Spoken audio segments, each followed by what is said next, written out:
What's up everybody, it's Marnik Van den Broek and welcome to a brand new video. Today we're going to talk about how to make conversation more easy, and certainly conversations with people that you have never met before. Maybe at a network event, the first time Zoom Teams call with a possible client, and those moments where you have to connect, make some small talk, keep it going. And if you have a smooth talker, they will pretty much run the show, but most of the time it's 2, maybe 4 people knowing they have to listen, knowing they have to say something, get the conversation going, but don't really know how to do it. Well, you can fix that. You can fix that by using conversation hooks, and that's what we're going to talk about in this video. Conversation hooks are a very simple concept, but once you master it and once you know this is how it works, it will make any conversation with anybody worldwide that you've never met before way more easy. And what you want and what you will get once you get that is you will feel more confident talking to someone that you haven't never met, online, offline, doesn't matter, way more confident. And you will get this, people walking out and saying, I really enjoyed talking to you. I really enjoyed this conversation. Let's do this more often. Let's connect. That's what you want. And if you hear that, you know you did a good job. And anybody, including you, can do this. You can be someone who smoothly talks and gets the conversation going and gets a really good flow in a certain conversation. You can do it by using conversation hooks. So without further ado, let's dive right in and see what this concept is all about. Let's go. Are you listening? Damn.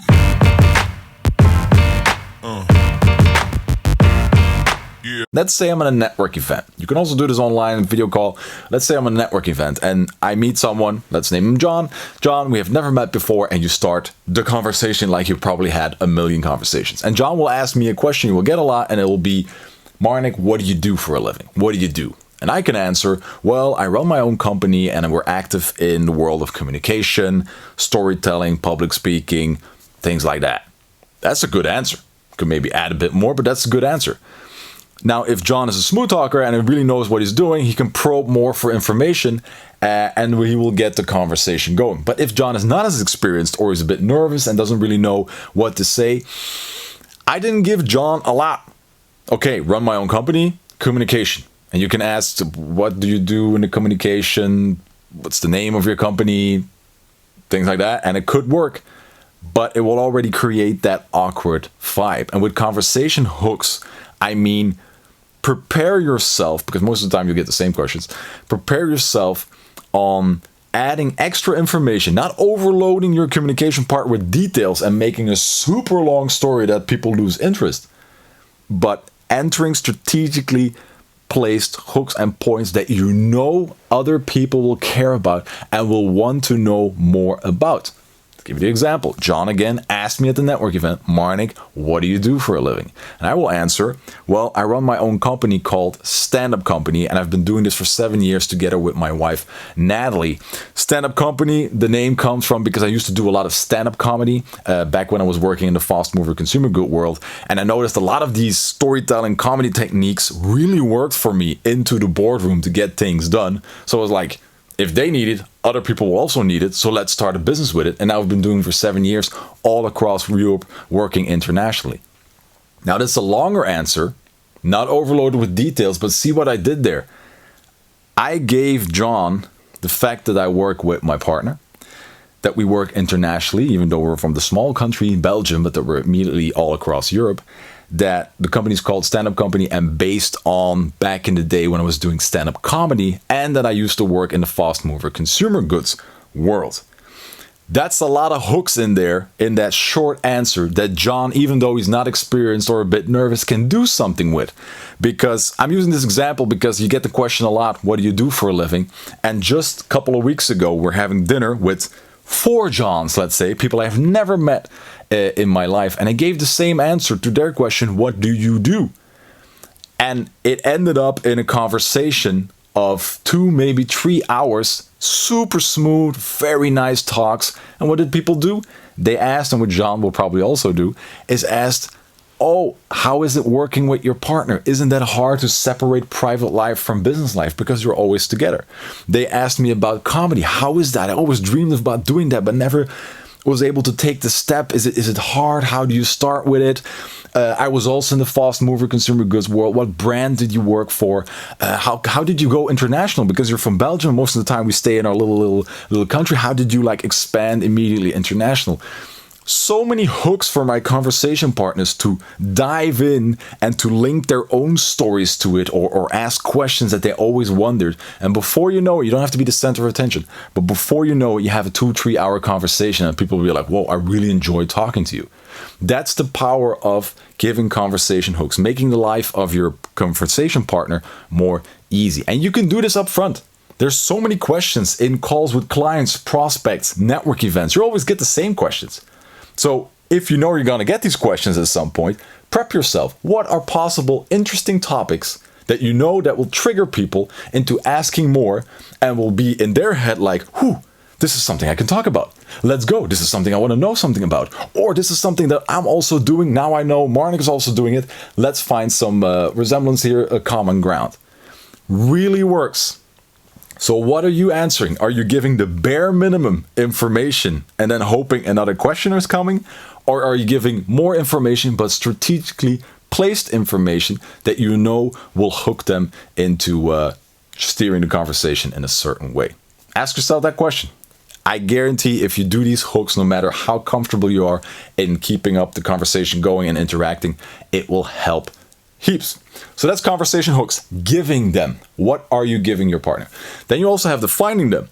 Finding them is a bit more hard because it takes more listening effort and asking the right questions. Because if I'm John and I just asked myself, what do you do? And I say, I'm running my own company in communication. I need to know, first of all, be more confident in asking the next question and be able to listen not just to the answer, but to the different hooks that maybe are hidden, that the other person is unaware that they're giving, hidden in that answer. If they're saying they're running their own company, I would ask, if I'm finding them, is how long have you been doing this and when did you decide to go from employee to entrepreneur? Was that a hard step to take?